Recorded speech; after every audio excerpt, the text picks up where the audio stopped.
Here's what's coming up in episode 202. Kenneth Joholske. You know, if I'm going into investigation with my scientific training and my scientific hat on, and I'm also going in as a medium, it's balancing both of these hats. And then all of a sudden, the armoire picks up off the floor and floats 4 feet to the right. And I'm like, what?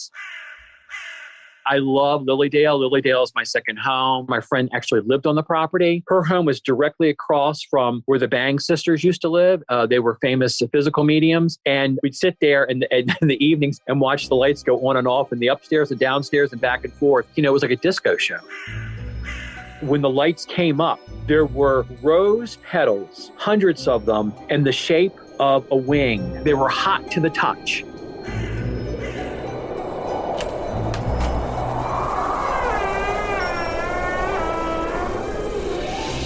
Welcome to the Big Seance Podcast. I'm Patrick Keller of BigSeance.com, and this is a place for an open discussion on all things paranormal, but specifically topics like ghosts and hauntings, paranormal research, spirit communication, psychics and mediums, and life after death.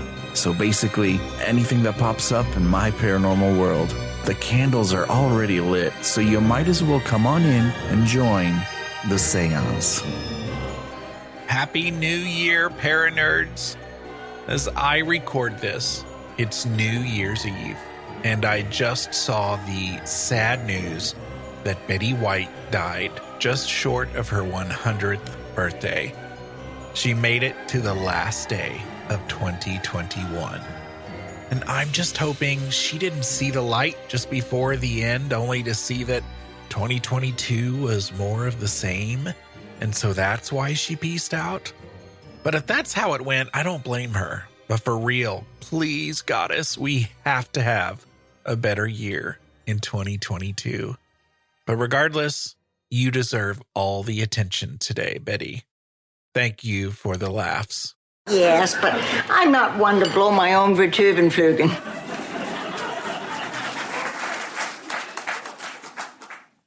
Speaking of 2022, there's a lot of T's in that, by the way. Do you have any predictions for the new year? If you do, I'd love to hear from you. Send me a speakpipe at speakpipe.com/bigseance. That's the best way, by the way. Or an email at patrick@bigseance.com. What do we have to look forward to in 2022? Now let's pour the tea. And I'm pouring mine into this beautiful new red cup that Melissa Armour sent me. Thank you, Melissa. Now let's talk to anthropologist and psychic medium, Kenneth Joholske.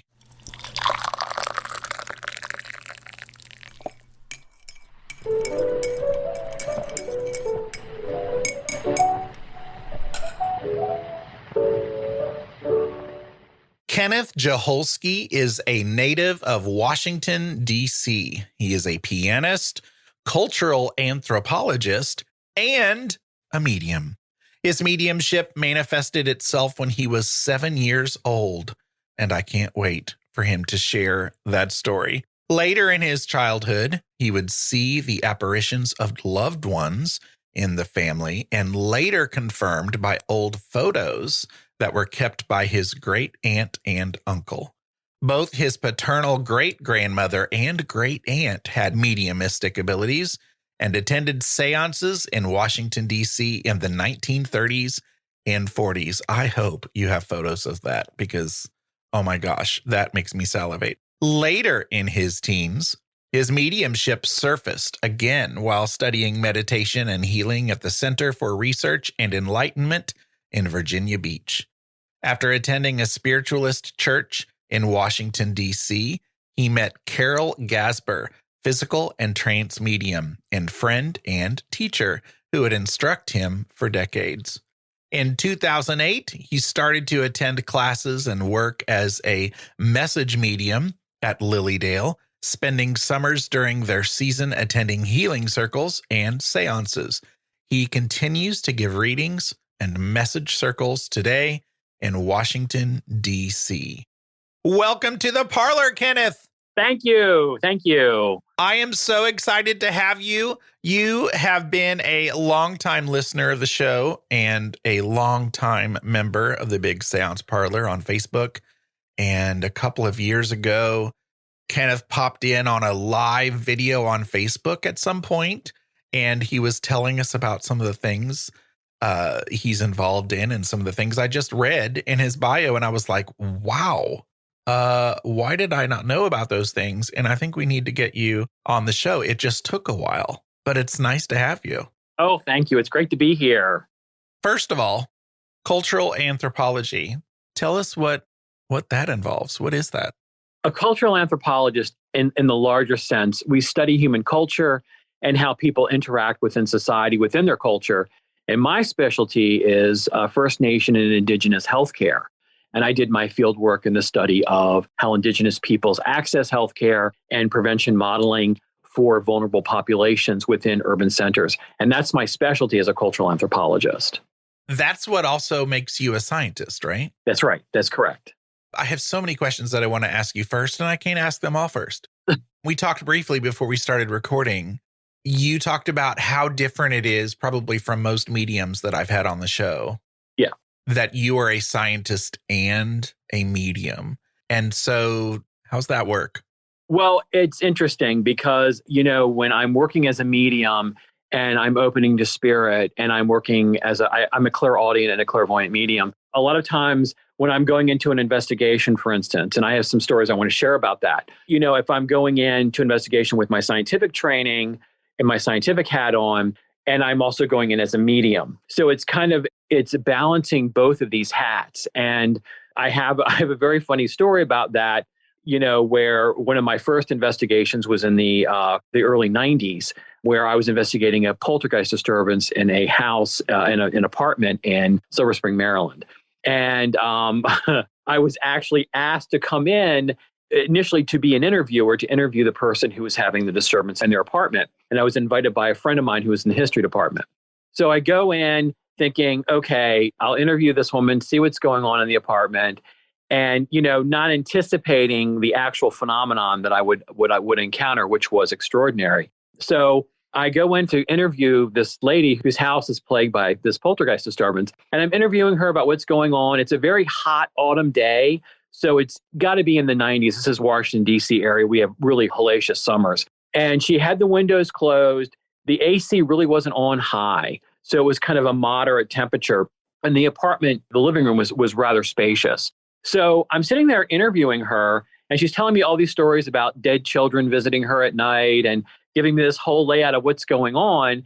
And then all of a sudden, the room, it's like this flow of energy comes into the room. The temperature drops significantly. And I'm sitting there and I've got the chills, and it's August. And to the corner of the room are a stack of packing boxes, and they begin to vibrate on end with each other and shuffle. And then the voices of children whispering occur in the corner. And I get up, run over to make sure there's no wires or anything, and there's nothing. And I sit back down, and the woman looks at me and she goes, "That's what I'm talking about." And I said, "Okay, I guess we'll stay for the evening." So we ended up staying, and the most extraordinary phenomenon happened. So I was with my friend who we took shifts. So I took the night shift, which was probably the mistake. So I'm sitting on the couch at 3:00 in the morning in the dark, waiting for something to happen. And, that whole experience, I'm sitting there, and again, the room gets freezing cold. This energy comes into the room, and it's unlike anything I've ever experienced before. And I'm looking in front of me. The living room has a rise to it. So as you go into the dining room, there's an armoire that sits there. It's a china armoire. And I'm sitting there watching, and then all of a sudden, the armoire picks up off the floor and floats 4 feet to the right, and then lays itself down. And I'm like, what? I'm watching this, and I'm this is extraordinary. And so the rest of the evening goes on, and there's a few bumps and bangs in the apartment. And then it's 3 or 4 o'clock in the morning, and it's time for me to take my friend to take the second shift. And the woman wakes up, and the armoire is across the floor to the right. And she looks at me and she goes, "Oh yeah, that does that all the time." And I'm like, what? So, that was my first experience with a poltergeist. And, we stayed there for another evening, and we witnessed light phenomenon. But at the end of the day, it was like, could she live with the phenomenon? And obviously she could. And we ended up leaving and nothing more came of the event. But to have witnessed such extreme poltergeist phenomenon, which I've never to this day witnessed to that extent. I have investigated other locations in Maryland where I've had some poltergeist activity, but nothing like that. I mean, that was just something out of like the 19th century. But that was my experience with that. And again, I went in as a scientist. I wasn't there as a medium. I mean, I was, I'm a medium. You're always a medium, but I went there as a scientist. I'm going to make us both feel old when I ask this, but you mentioned this was in the early 90s. Do you have evidence that you captured? Like, is there footage or audio? Here's the thing. Back then, if you had a camera and a tape recorder, you were lucky. So there was no devices that are available now in the market that we had access to. And I've interviewed other researchers who've been doing this since the late 80s. I mean, had I had a video camera with me, it might have been. But no, the unfortunate thing is I don't have the evidence other than my own personal experience. And it was quite extraordinary because it was my first sort of foray into this, because I've been to many haunted locations where people are like, oh, furniture flies off the walls and all this stuff. And you go in there and there's a little bit of phenomenon, but it's nothing like that. I went in there with no expectations, thinking, she may have had some issues going on, that she thought she was seeing these things. And then to witness an ontological phenomenon in front of me in real time, that was a game changer for me, both from a scientific perspective, but also from a mediumistic perspective. And how were you then able to help that woman? Essentially, what it came down to is she lived there by herself, and her claim were that there were spirit children that would visit her. And so what happened was she had all these Stife bears, the old Teddy Roosevelt bears. She collected them, and she had all these dolls, which were creepy enough in and of itself, from like the 19th century with the glass heads and the China dolls. And they were all around the room kind of looking at you, And I thought, well, this is creepy enough in and of itself. We don't need poltergeist phenomenon on top of it. But she was claiming that she put these out for the dead children to play with. And I was like, okay, that's interesting. And then to have this phenomenon happen. And, when you have an armoire float 4 feet across the floor and it's in a different position, and then she wakes up in the morning and I look at her and I'm like, I've got this like white ghost look on my face. And she goes, oh, that does that all the time. And I'm like, are you kidding me? And it was like the most kind of extraordinary event. And I think I will write this up at some point in a memoir, but I wish I had cameras with me. It's so funny. I have other stories where I call them missed moments, where I've been actually at haunted locations. But I have a couple stories where I've actually been with professional photographers and videographers setting up their equipment. The apparition shows up, disappears, and they're still setting up their equipment. And I'm like, are you kidding me? I've actually had that happen to me twice in an investigation. And we do tend to put too much focus on our tech and less on just sitting and experiencing. Some of the coolest experiences I've had, most of the experiences that I've had in an investigative type situation were experiences of just feeling something. And, I don't have anything to back it up. I don't have any footage. I don't have any proof. It's just, people make fun of me for always saying that I don't feel intuitive. I don't always have a lot of medium type abilities, but sometimes you just know that stuff's going on and it's really cool. And I don't have any footage or, anything to document that. But that wasn't the first ridiculous experience that you had, because at 7, I'm going to want you to tell us about this ridiculous experience that you had at 7 that kicked this whole world off for you. So this is what's really interesting. So here I am. I have to set the stage for you. So I grew up in Montgomery County, Maryland, which is north of Washington, D.C., not too far from D.C. And we had just recently moved into an apartment in Montgomery County where I could live not far from it now. And my brother and I shared bunk beds. My brother is 2 years older than me. So I had the bottom and he had the top. And so it was probably 2:00 in the morning, and I'm laying in bed and I hear noise coming down the hallway. And I know my parents are sleeping and I know my brother's asleep above me. So I get up out of curiosity, knowing who could this be? And I get out of the bunk bed, stand up, go towards the door, and standing in the doorway is a man carrying a long butcher knife. And he's standing there looking at me, and I look at him and I let out the girliest scream you can possibly imagine, waking up my family, waking up my father, and I'm terrified. And he's like, "What's going on?" I said, "There's a man in the house with a butcher knife."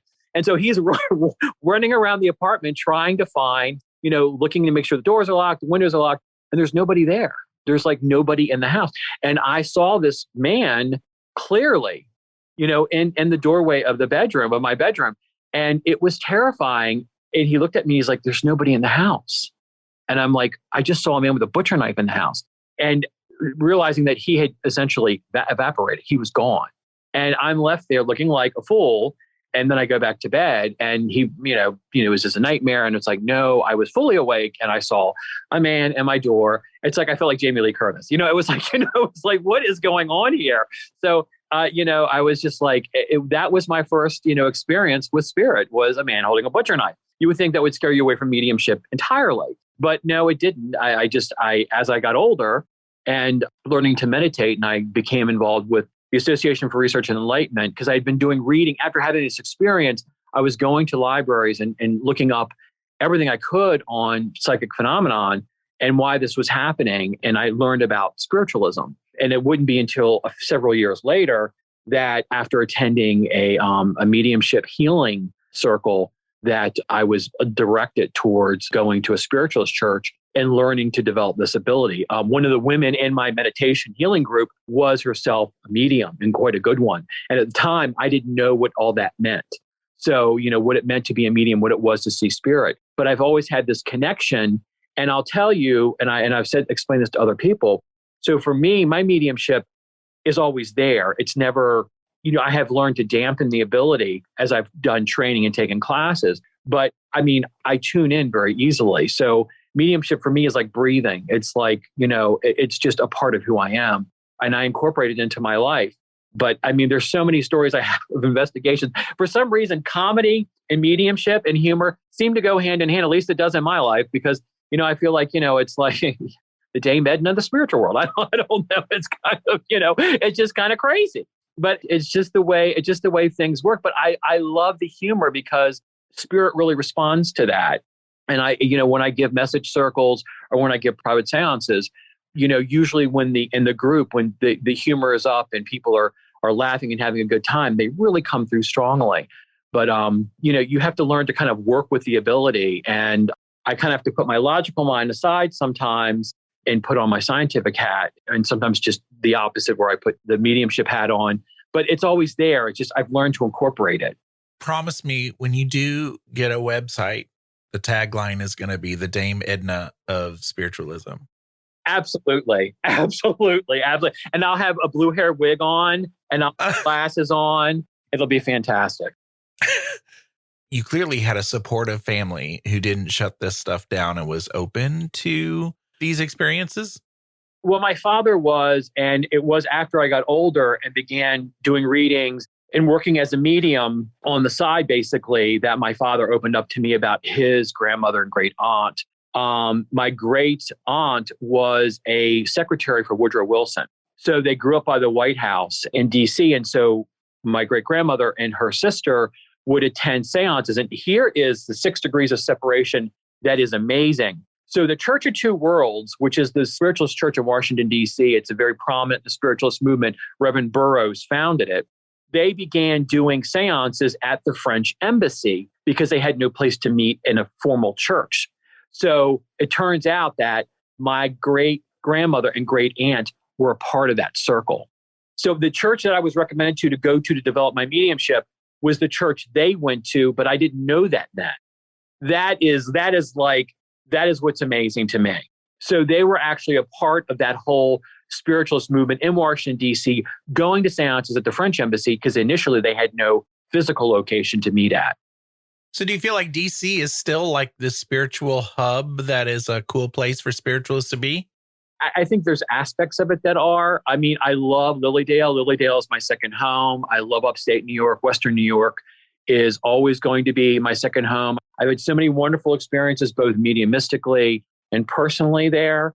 But I mean, DC, I started my training there and, I met my teacher and friend there and spent time doing both trance mediumship and physical mediumship, which is materialization, sitting for phenomenon, and worked with some extraordinary mediums. And then many of them moved to upstate New York. And I stayed in DC and began visiting and going up there for classes and staying there. My friend actually lived on the property. And so I would spend time in her home. Her home was directly across from where the Bang sisters used to live. They were famous physical mediums. And in fact, the house that was next to my friend Carol's house was where they actually lived before they went back to Chicago. And that house, the lights would go on and off. We'd sit there in the evenings and watch the lights go on and off in the upstairs and downstairs and back and forth, when no one was home. It was like, it was like a disco show, at one point, and we're like, do you realize that your lights are coming on and off when no one's there? And the woman that lived there at the time was a physical medium visiting from Toronto, and she was originally from London. She was a well-known physical medium. Her name was Rose Clifford. And I sat with her as well. And she was a transfiguration medium. So I got to sit with her, and she would produce ectoplasm, and spirits would transfigure over, and including my great-grandfather who came through her at a sitting. And she gave me information about my great-grandfather's death that I had no idea about. And I went to my great-uncle, and he actually confirmed all of this. So, I mean, really extraordinary stuff. Can I just say I'm really sad that I'm not your neighbor? Oh, honey, I can come and visit. I mean, let me tell you something. It's amazing that one of the things that I've learned about the connections in our virtual spiritual community is I've met a lot of cool people like you through podcasts and through online events, and love to meet everybody at conferences. And hopefully in the future, there'll be more of them as we get through the COVID issue. But it's extraordinary that I've met, great people. And it is something that, it's great to share these experiences because, a lot of times people think, I'm trying to demystify mediumship because we all have this ability, but some of us are born with a greater extent of it. It's like some of us are born more fabulous than others. And so so is mediumship. I love to give the example. You're a music teacher. I'm a pianist. So mediumship is like music. I can teach anybody to play the piano and sing, even if they think they are all thumbs. It doesn't mean they're going to be Mozart, but I can teach them to do it. So mediumship's the same way. If you sit and go within and learn to develop what I call discerning vibration, because I do teach mediumship classes, when you learn to do that, then everything opens up. But it's a process. Some people are very naturally good at it, and some people need some help and work at it. I do want to talk about Lily Dale because I know my listeners are like, give me some Lily Dale. And then I also want to hear a big thing that's brought up is that we don't hear about physical mediumship as much anymore. So I want to hear about that. But first, you are a pianist. And so you said mediumship is like music, but do your worlds of music and mediumship ever collide? Well, I have a very funny story about that. So many years ago, when I was playing juries at University of Maryland, I was working on the Schubert impromptus. So, they're quite difficult. And I was playing them and, at home and, I was trying to figure out just how, I was the phrasing and everything and getting everything correct. And I was sitting at the piano and I was playing one particular one, which is the C minor one. And there's a difficult middle section. And I couldn't quite get it. As much as I tried, I couldn't get it. I was almost in tears. And then I felt a tap on my shoulder, like somebody tapping my shoulder like that. And they would tap me at that phrase. So I would go back and that was the phrase I was missing. And every time I would play it incorrectly, I got a tap on my shoulder, like a tap. And then I figured out, I'm missing 4 notes. I was missing 4 notes like an idiot. And I was like, it was right in front of me. And I don't know, I don't think that was Schubert tapping on my shoulder, but obviously somebody was like, you're obviously blind or missing the 4 notes that are in front of you. And it was, and there you go. And I corrected it, but it was one of these weird situations. And I've been tapped and pushed before, but not at the piano. But I mean, I've actually had physical sensations when I've been doing mediumship or when I've worked. And it's really weird. As a choir teacher, when you're directing kids and you're in the moment teaching them a piece, and you know right when they get it, right when they're at the right section, and it's like, this is beautiful. There's something mystical about that moment. We call them angel moments in my classroom. Okay, well, the angel moments are definitely a part of that connection. I believe that. Seriously, I really do. It's when we all stop and all of a sudden I go, oh, and the kids are like, yes, we had an angel moment. Exactly. So that all makes me think, I'm trying to figure out if I ever had a conversation with you about Rosemary Brown. Yes, her book, and we have discussed it before. Really interesting stuff there. One of the mediums that worked at our church was a trance medium, and she would sit at the piano in trance and play.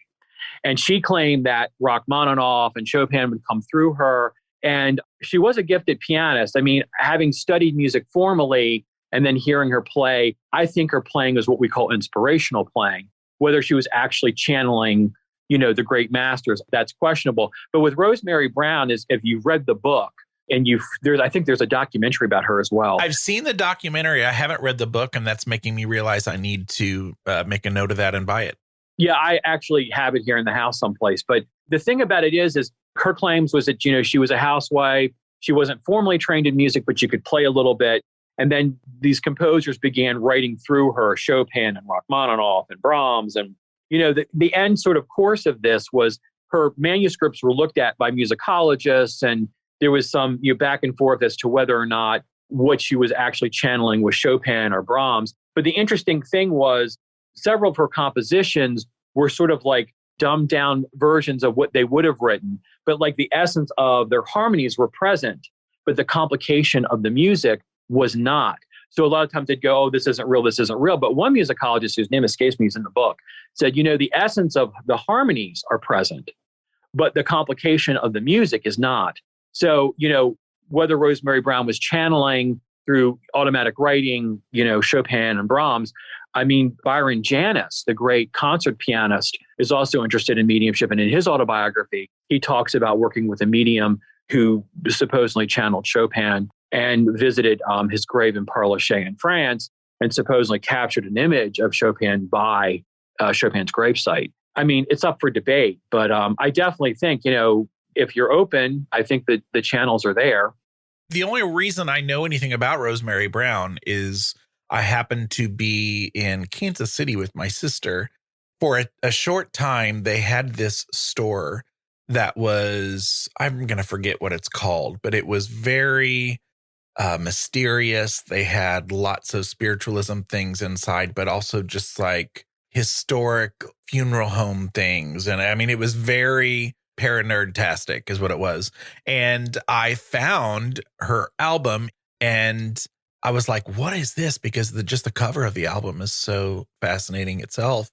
So then I got it and then I looked it up and started researching. And I'm like, well, this is on the same level as Pearl Curran. As far as I'm concerned, it's the same kind of thing. She claims she wasn't trained, just a housewife. It's really fascinating. And so one of these days I keep saying I'm going to do a whole episode on Rosemary Brown.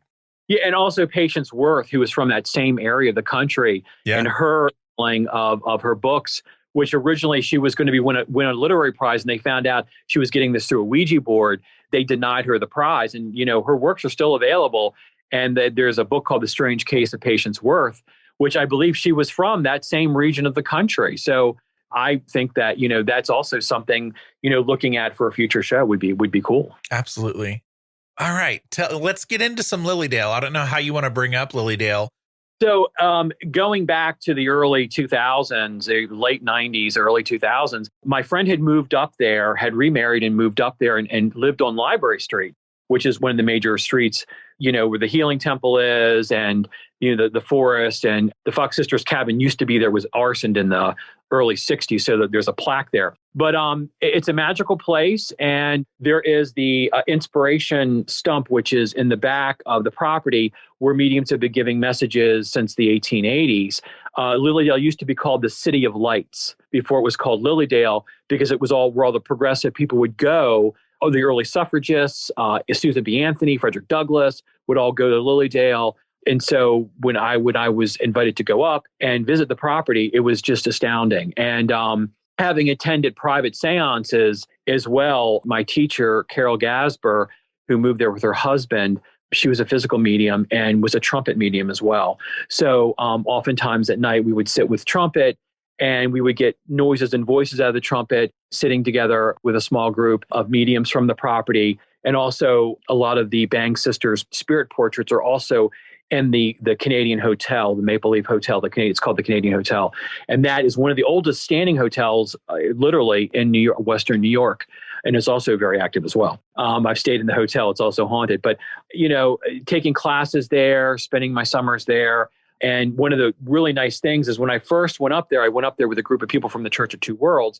And we went up there to give messages and to work the healing temple. And one of the really inspiring things is we gave messages in tandem. So there was 4 of us at the inspiration stump in front of it, giving messages to people in the crowd. They would come for a message circle, which is actually outside. So it's really like you're sitting like in a church sort of situation, but you're in the forest. You're surrounded by forests. And we all gave messages. And when I've worked with other mediums giving messages in tandem, the energy at that place is so amazing. So it's not like you have to dig for energy because it's so present. So I gave several messages to people. And one of the things that I do in my mediumship is when I'm working with spirit or a person's relatives, I ask for evidential mediumship. So I ask for evidence, names, possibly what their career was.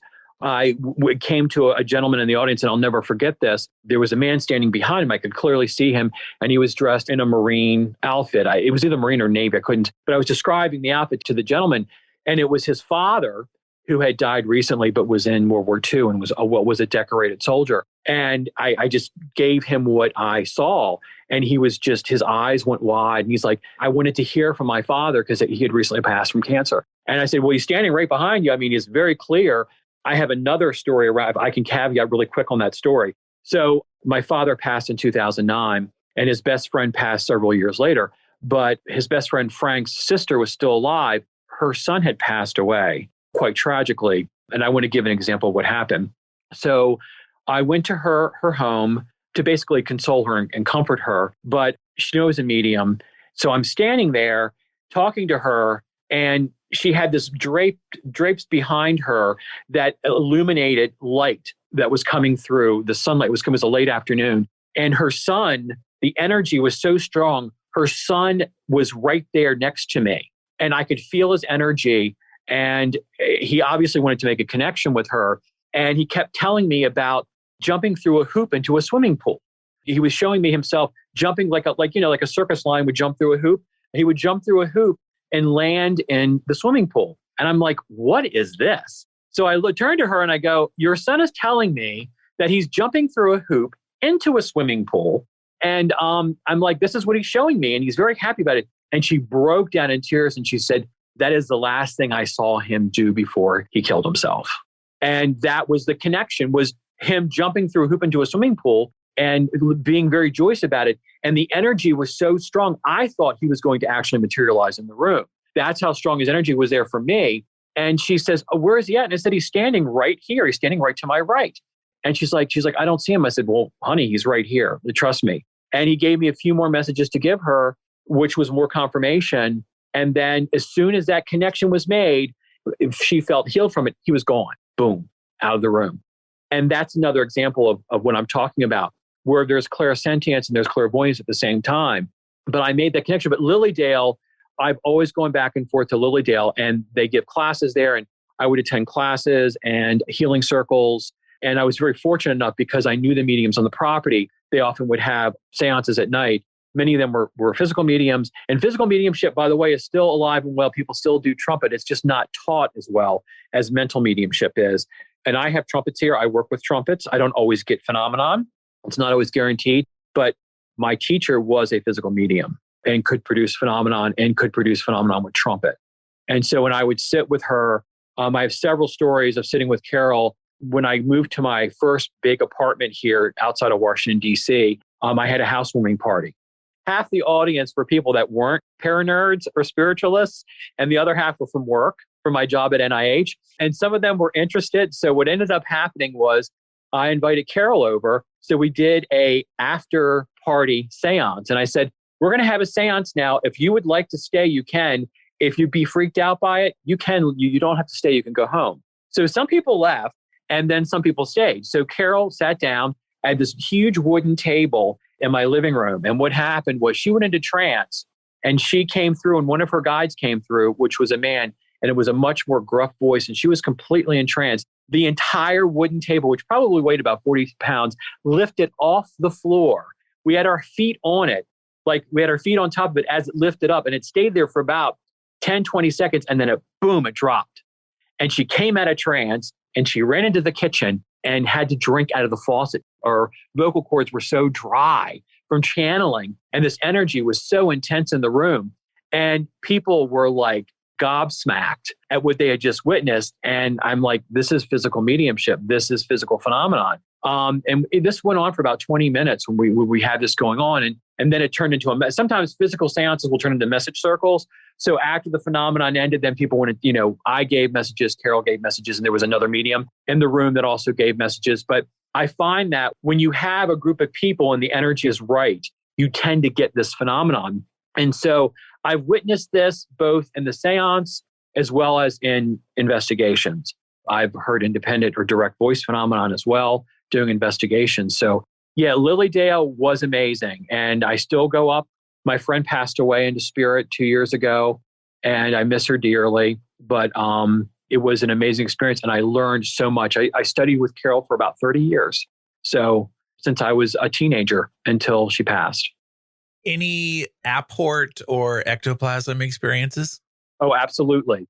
I have a wonderful, wonderful experience to tell you about. So back in the mid 2000s, I was at a seance at the Church of Two Worlds. And it was attended by several mediums that were sitting on the platform. And if you go to the Church of Two Worlds, as you come down the church, there's a rise where there would be, where you would normally have a platform speaker. So they were all sitting there, and Carol was in trance. The most extraordinary thing happened. I was sitting in the front pew with several people, members of the church. And there was like a guardrail, and then the mediums were sitting behind that. So, there was no touch between the medium and the audience. And Carol went into trance, and she brought through one of her major guides. And the energy in the room was intense. And then there was sort of this snap of energy, and you could hear it in the room, and it got very warm. You hear about cold spots, right? But the room got extremely warm, and there was a pop of energy in the room, and it kind of jolted people. And when the lights came up, there were rose petals, hundreds of them, in the shape of a wing, of a dove wing. And I actually saved some of them. They were hot to the touch, and they were beautifully lined up as a wing of a bird, but they were rose petals, and they were on the floor in front of us. And so I took some of them, they were hot, and I kept them, and I put them in my freezer. So to have them, that was the most extraordinary materialization I have ever witnessed from a physical medium. And that was extraordinary. That's freaking amazing. How is Lilydale managing through the pandemic? They've had to cancel a lot of classes. I know the last season, last year, a lot of things were canceled. A lot of the mediums did their readings online. They did their classes online. They weren't doing in-person, seances, and they weren't doing in-person healings. I don't know with the upcoming, so their season starts in April and goes through Labor Day. Actually, is it April or May? I think it's late April, early May, and then they end in Labor Day. So through that time, you can go online, look at their classes. But I highly recommend it. I think this year, now with the new variant, I don't know if they're going to be doing in-person classes, but you can visit the property, even off season. And so there's their library there is worth visiting. And the NSAC offices is also a bookshop. So the National Association of Spiritualist Churches, the NSAC, is there, and they're always open. And you can go in, and you can see the Bell paintings. They'll give you a tour of the Bang Sisters paintings. And the library at Lilydale has the most extensive collection of paranormal and psychic phenomenon books, probably in the United States. They have scholars from all over the country that do research, go to the library there and do research. I've been there many times. They have original editions on spiritualism. In fact, they have one of the oldest books on spiritualism ever written. in print they own, and no other library in the United States has it. Oh, man. My mom has had a bucket list item that her and I are going to make it to Lilydale at some point. It's a little more difficult when you're kind of severely landlocked in the middle of Missouri. Yes. It's about 6.5 hours for me to drive. And I'm up in Buffalo pretty frequently for musical reasons as well. The Buffalo Philharmonic is very close to my heart, and I do attend concerts up there. But it's either the Buffalo Philharmonic or Lilydale. So I'm going back and forth there, and I just love the area. Question: does a seance require a medium? There's two parts to that question, yes and no. So I would recommend a medium to be in a seance, but you can sit as a group. We could talk about the Philip experiment because that answers part of your question. But in fact, I recommend that you have a trained medium, somebody who can discern vibration in the room. But I know people who have sat for phenomenon and gotten it, and they don't claim to be trained mediums. And the whole Philip experiment was kind of based around that. But the problem is, it in turn has other issues, because if you're sitting and you're opening to spirit and you're not well trained in discerning vibration, you'll still get phenomenon, but it's discerning what's coming through. And so I would never install any fear, because spirit is not, we are all protected. So if people want to sit for a phenomenon, surround yourself and protect yourself. But I know people who have sat who have no claims to being psychic or mediumistic, and they've gotten stuff. They've gotten voices in the room. I know people who have had objects apported that have no claim, and they've sat as a group, because what's going on is you're a battery. So what really works, what makes seances work is with the medium is the right number of people. And oftentimes, if those people have the right energetic forms, they act as batteries often. I'll tell you what, I have sat in seances and gotten very little, and then a different group of people, and I'm sitting and all sorts of things happen. So it's not always a guarantee. I mean, I can always read, I always get things, but again, it's the person, how open they are, how open-minded they are. I mean, I've sat for people who just, close their arms up and you can tell they're guarded. And then I'll go to my guides, okay, give me something that's evidential. So they'll uncross their arms. And I'm like, your Aunt Louise is here and she's handing you whatever. And they're like, what? Aunt Louise is here? And it's like, once that glimmer comes through the shield, then people open up. For those of us who don't tend to have your abilities, we depend on our gadgets and tools. Right. Or Ouija boards or whatever, different tools. Do you get into tools? Are you a fan of any tools? I do. I've used EMF meters before, and I've actually used things and gone into buildings and gotten nothing from them, and then used tools and gotten evidential things from them.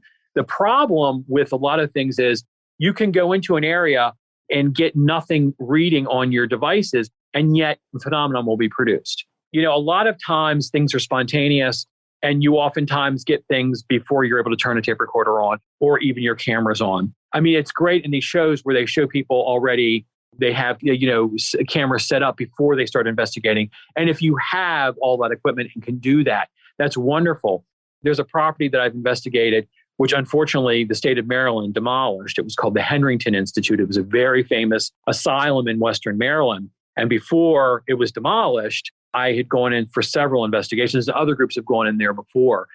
You can look it up online. I think there's still websites dedicated to the Henryton Institute. But I went in with a group of investigators, one of whom was a physicist. And we were going through the building, and we were getting what to me sounded like independent voices coming from and we thought initially there were people in the building because they were so loud, and we went and investigated. There was nobody, there was no squatters or something in the building, but we kept getting these voices following us through the atrium. And it was as if you could hear people talking, but you couldn't hear what they were saying.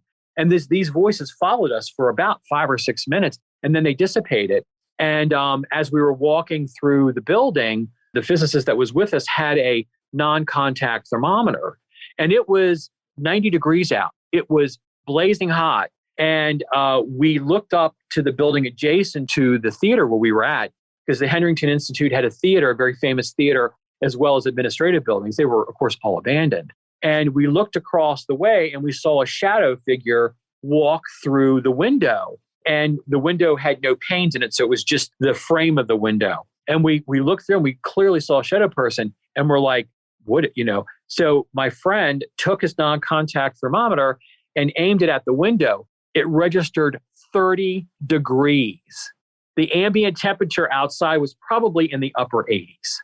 And we then did the non-contact thermometer again, and it was at ambient temperature. So, for that period of time, when we saw the figure and we aimed the thermometer, we got this, out. There's no way that would have been, and the device was working fine. So, again, you get stuff like that. My very funny, famous story, which I love to tell, and it is outrageous and crazy. So at the time, I was dating a photographer. He was a professional photographer. And so I don't remember if you remember several years ago, we had those major snowstorms on the east, and they were like, a foot. This was like 5 or 6 years ago. It was a crazy snowstorms. So we went up to the Henryton Institute to just take photographs. We had just gotten a beautiful blanket of snow. It was a full moon out.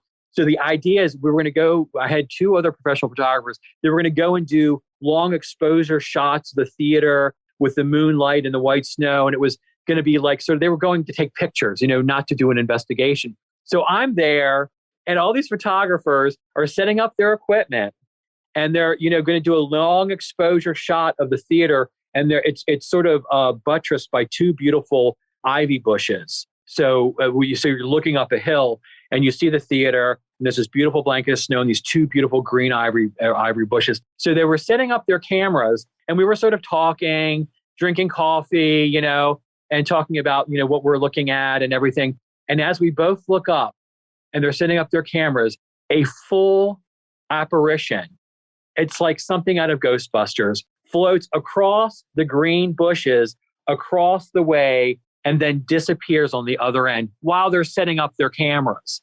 And I'm like, Mary, if you had had your camera set up, it's like we would have caught this. And we're all looking at each other dumbfounded. We all had seen the same thing. And I'm like, oh my God. I'm like, had you all had it up, it would have been, the Lady of Raynham Hall photograph. It would have been, it would have been that kind of thing. And I'm just like, you've got to be kidding me. I've got 2 professional photographers, and we're setting up for basically an artistic shot in the snow, and this full-fledged apparition floats across. And I'm like, you really? So that's my favorite, almost got it. Had they had it set up 3 minutes before and doing a long exposure, they would have gotten that going across the thing. And I'm like, oh my God. But that's my almost story. The moral of the story is don't dawdle when you're putting up equipment. Well, when you have 2 queens setting up 4x, large cameras, it was just too funny. But anyway, that is my story. It's funny because when I look at mediumship and you look at your life and how you live your life, as you interview other mediums, it's like it becomes an integrative experience for you to connect with spirit and to be a part of this. It is something that is so incredibly a part of your inner self. So I often will lean on my mediumship when I'm down, when I'm not doing well emotionally. I will lean on that because I know that there's a contact there. I used to have one of the older mediums I used to work with at Lilydale. She used to say, you're never alone with your mediumship. We're never alone. Even if you're sitting in a room in a chair by yourself, you're always surrounded by spirit. So I always tell people, even you think you're alone, you're really not. You're surrounded by your ancestors, by your guides, your relatives. They're there. They're just literally a step up. They're in our same realm. They're up a vibration. So, the connection is there. We actually put up the walls. That is my opinion. Because when I connect with spirit, I was having this experience with my mom. She had just come back from her hairdresser. And I was sitting in the living room, and she mentioned the hairdresser's name, and the voice vibration of her hairdresser, the grandmother came through to me. And I'm sitting there, and this woman's grandmother is talking to me as I'm talking to my mother. And she's telling me, I don't know Spanish, but the woman was Spanish. And I'm telling my mother all this information. And I said, her grandmother's right here. And my mom's writing in her phone. I'm saying, tell her grandmother's here. And she's typing in all these messages to give to her hairdresser the next time she sees her. And I'm like, and as soon as she gave me the message, she was gone. Now, the woman was not present in the room with me and my mother. But, to get my mother's hairdresser's grandmother talking to me, it's like that's how pedantic and mundane mediumship can be. It's like, they can show up and for why they do and And the reasons why they do is weird. She obviously had a message to bring through, but her granddaughter wasn't there. It can be that mundane. It's like, oh, her grandmother's here. Why is she here? And she's not here. But she's telling me, so my mother's typing into her phone all the messages to give to her hairdresser. And that's the way it works sometimes. It's, it's kind of like put parts from the edge. I don't know, it's kind of... Have you gotten messages through technology like text? And if you think about Cal Cooper, I know you listened to the Cal Cooper episode. Have you experienced any phone calls or texts from the dead? Yeah, I will tell you, this is what's really freaky. So my dad died in 2009. And right after his death, about 4 or 5 days, we would get these phone calls. And I don't know how it works in your state, but when you get a call or when you have a landline, you get a caller ID, it'll say the number and, oftentimes the shop or what have you. We were getting these phone calls. My mom was getting these phone calls with no caller ID, and we would pick it up and there would be static and clicking. And it was almost like Morse code. So we get the static and static and static. And this went on for days, but we were getting no audible voice. And at one point I said, Dad, if this is you, you can contact me, through me. You don't, my opinion is he was using the phone because we never got that after that. After that period of maybe 5 or 6 days, we got the static, we got the clicking, and then it stopped. And so, I know that static can be a part of the phone calls from the dead. I wish he had enough energy to have said, hello, or I have another experience with a friend, the same woman I read from, whose son had committed suicide. Her daughter had died of a heart attack. And her daughter had called her after her death and left a message and talked to her. And she still has a physical audio tape as evidence. And I've heard it. And I know that voice. I know the sound of the voice of those who passed over. And it was on her phone machine. And she kept the tape and she played it for me. And I said, I know that. I know how that sounds. There's a certain voice vibration when spirit comes through physically into this realm and talks. It almost sounds as if it was pre-recorded and played back. It has almost a mechanical aspect to it, but it's a very different, like the way we're talking now, it would be as if I were to record me talking to you and play it back to you. That's almost the way spirit sounds when they come through. And that's the way, and it was dated. She had it like timestamps, or her daughter had already passed, but left this beautiful message like, I'm fine, I'm okay, I love you, this sort of thing. And it was amazing. And I've heard, that's the clearest audio voice I've ever heard of a phone call from the dead. It's funny, you often hear people who, like myself, are skeptic about things sometimes, but they'll say, well, how are we getting EVP and voices from people reaching out if they're, when someone's crossed over, they no longer have vocal cords? And I'm like, well, a person who is showing themselves in front of you, they're not physical either. Like when they push over the lamp next to you, like they don't have fingers either. So like that to me is a weird argument. The scientific end of that, and I know other researchers have brought this up, is that one of the theories is that it's a PK phenomenon. So we are actually imprinting on the tape device. And as far as poltergeist phenomenon goes, there's the RSPK, the macro psychokinetic activity, that we actually are causing the phenomenon and that we are the agent of this phenomenon. So there's the macro PK aspect. And then there's, what William G. Roll called the recurring spontaneous psychokinesis, the RSPK. So, indeed, if we are producing this through some sort of macro psychokinetic activity, then indeed it is us doing it. But then when you add the component of an intelligence, and in fact that, the appearance of apparitions, intelligent communication between a living person and somebody that's a disembodied intelligence, and that's going on at the same time with the physical phenomenon. There's very famous poltergeist cases in the literature where you have multiple hauntings going on. It's an amazing thing because sometimes poltergeist phenomenon can be very straight and defined through what we traditionally call, a poltergeist agent. And then there are poltergeist cases where there's a whole plethora of phenomenon where it could be a multitude of things, not just the individual, but it could be disembodied intelligences. It's very possible they could be using that energy to manifest. So it could be a multitude of things going on at the same time. They used to use the term multiple haunting. So, that used to be a term, you don't hear it much anymore, but in the literature you do hear about this. And it's what they're talking about is layered phenomenon. Could it be disembodied? Could it be residual? going on at the same time. I could talk about that for an hour because there's a lot of research being done on that right now.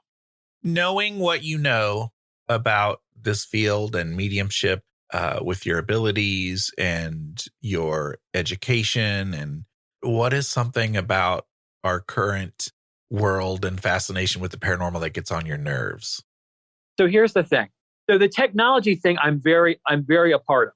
But at the same time, we have a lot of anecdotal evidence to suggest that electromagnetic fields, which are not static, but then become very vibrant and active in areas that are alleged to be haunted. But then again, we have incidences where nothing goes off and you have the same phenomenon. So when I talk about the use of technology and ghost hunting or paranormal phenomenon, I always use the word, it's like these devices may be registering what is going on in the house, or they may not. But right now, our technology is like the Heisenberg uncertainty principle. Our technology, as we measure the phenomenon, we determine how it is. It may not actually be that is what is going on. I could get into what, ontological theory and phenomenology, but the ontology of the event happening in the house may not be, in fact, what is being registered by the instruments, or indeed, because that's all we have right now to register phenomenon, that indeed that is what is going on, that indeed it is registering an anomalous phenomenon going on. EVPs, I'm on the fence with. I've heard intelligent EVPs. I have a really wonderful quick story around an EVP that kind of goes towards it being possibly something that is not us imprinting, but in fact spirit.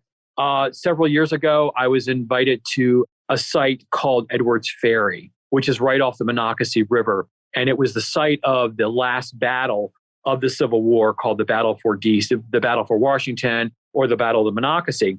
Well, the river between Edwards Ferry and Virginia is a very narrow channel.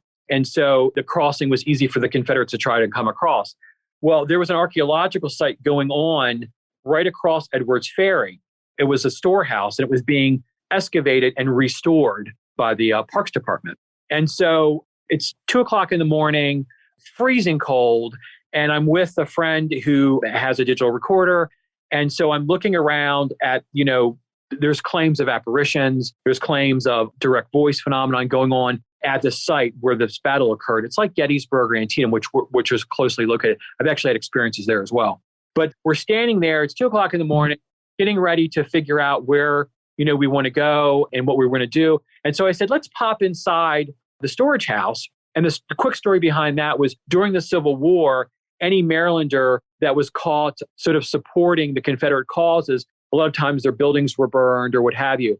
So the Confederates did get across, and they sort of demolished the storehouse because the guy was not a Confederate. I think he was a Union person. So we go inside. It's a shell. So you have the outer walls and you have the inside. And I didn't want to step into where they were doing, because I'm an anthropologist. I don't want to step into their site. So I'm standing outside, and we start asking questions like, are you a Confederate? What side were you on? What is your name? And so we do this, and then we go back to my apartment and we download the sound file, and we get a very, very minute voice saying Union. And it didn't give a name, but we could hear like crackling, but not clearly. But then it gave a woman's name. And we're like, oh, okay. So I write it down. I go online and I look up the woman's name. She's the archaeologist who was excavating the site. So the spirit gave us the name of the archaeologist. I didn't know who the name of this woman was when we were there. So that is an example of intelligent evidence on digital recordings. So for me, you could take it both ways. Now, obviously, there's no way I could have PK imprinted that onto a thing, because I had no idea who the archaeologist was who was excavating the property. But I later did call her and asked her more about the excavation. I didn't tell her that, a ghost told me your name, so I'm calling you up. But I clarified that she was excavating the property for this. She was an archaeologist for the state of Maryland. So that is an example of intelligent and responses on an EVP. What is your most treasured possession? Oh, wow. And you can think about this if you need to. Okay, my most treasured possession, well, two things. One is a songbook my father gave me that I've kept since I was a child. It's a songbook of Polish folk songs, which I cherish. He gave it to me when I was very young, and I still have it. And the other one is the spirit trumpet that was given to me. I have Carol's trumpets in my collection, and I treasure both of them. Awesome.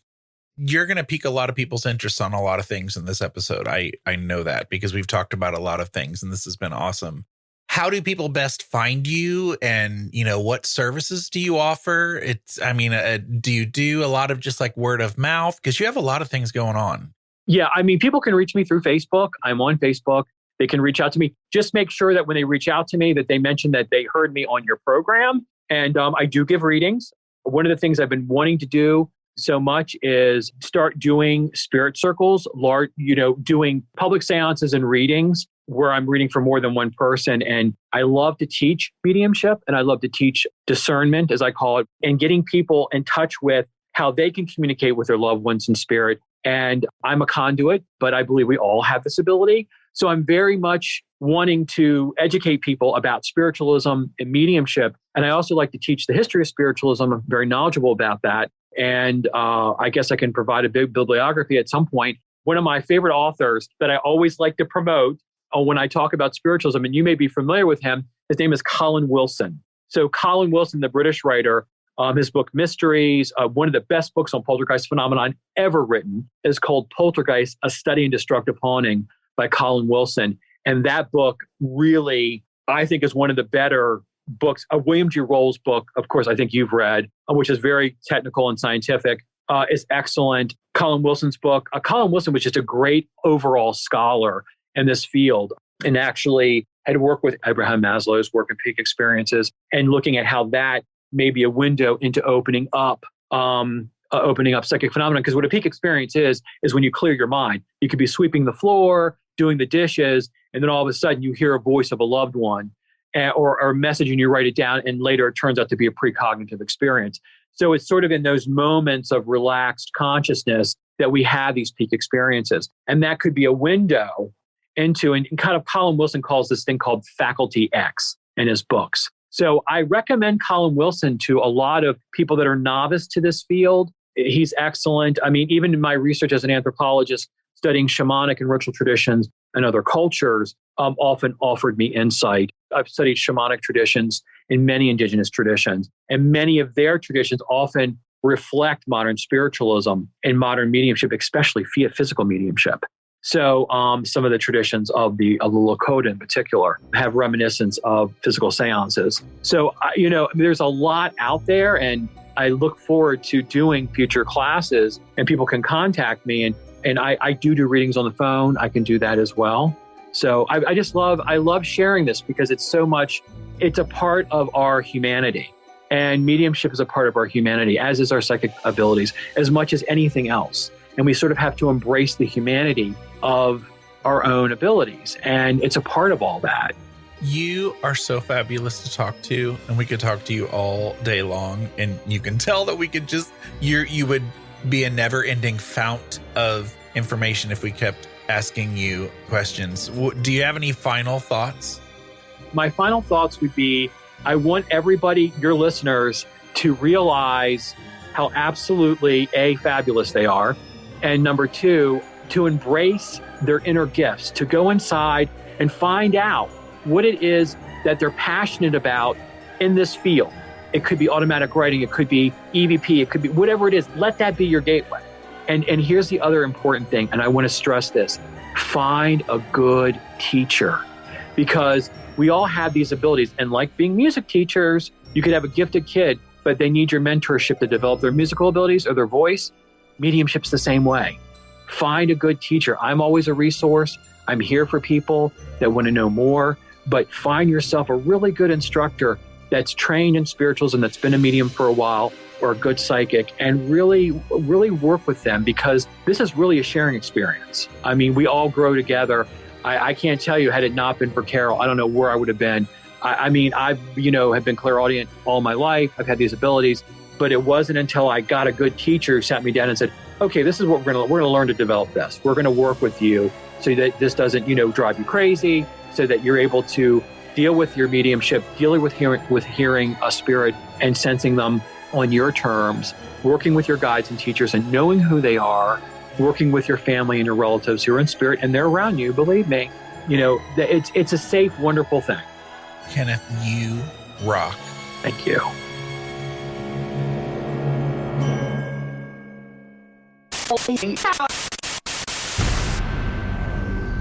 Thank you to the following super paranerds who support the show at patreon.com/Big Seance. Sharon Bowles, Shay Robin, Daryl, Anne-Marie Sullivan, Genesis, Natalie N., Kim Robb, Josiel Lorenzo, Susan Davey, and Amy Park Gedicke.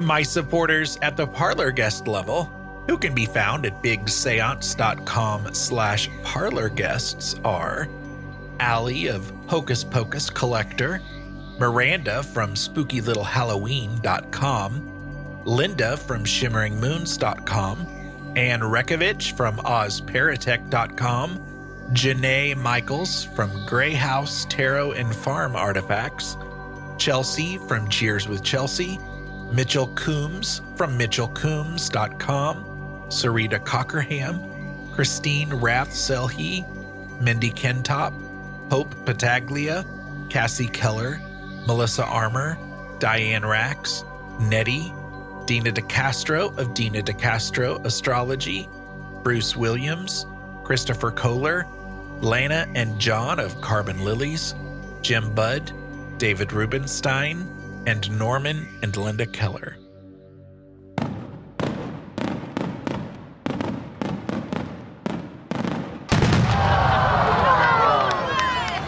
That sound you just heard was the above and beyond. There's not even a category for your level of support fireworks display, because I have 6 awesome listeners who for quite a while now have supported the show at the $10 level. Peggy Hagan, Glenna Becker, Steve Skinner, Kevin Gilbert, AJ Meredith, and James Wilfong. So thank you, Peggy, Glenna, Steve, Kevin, AJ, and James, and Happy New Year to all the paranerds. For show notes, including links to anything we may have mentioned in this episode, visit bigseance.com. And you can continue the discussion and hang out with a great community of paranerds by joining us in the Big Seance Parlor on Facebook. Want to hear your voice in a future episode? Go to bigseance.com/feedback to learn how. Thank you so much for listening. Unfortunately, it's time to blow the candles out, but we'll see you and light them again next time.